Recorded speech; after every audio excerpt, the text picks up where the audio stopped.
2 Corinthiens chapitre 10 et le verset 5 pour les amis et pour les disciples de Jésus.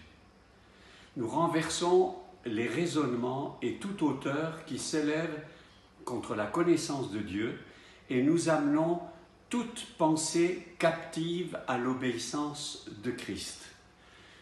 C'est ça l'objectif, amener toute pensée captive à l'obéissance de Christ.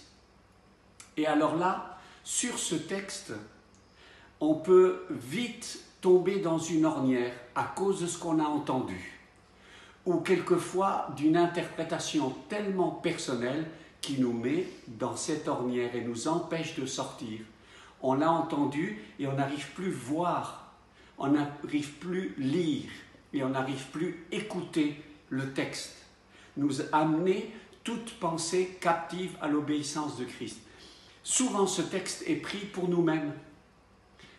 Comment je vais faire pour amener toute pensée captive à l'obéissance de Christ?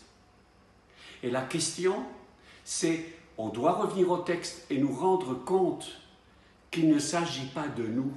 C'est l'apôtre Paul qui est confronté à des philosophies et des doctrines qu'il devait corriger.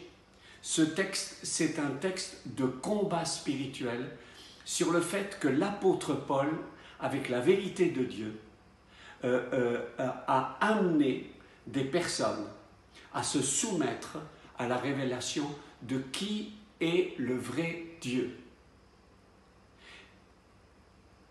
Et par rebond, si nous souhaitons amener nos pensées captives, nous devons être simplement soumis à l'enseignement que Paul a donné. C'est de cela qu'il s'agit. C'est de nous soumettre nos pensées à la révélation que Paul, à la révélation que la parole de Dieu nous donne. Et donc ce n'est pas une gymnastique spirituelle, ce n'est pas un mantra à répéter, c'est revenir à la parole de Dieu.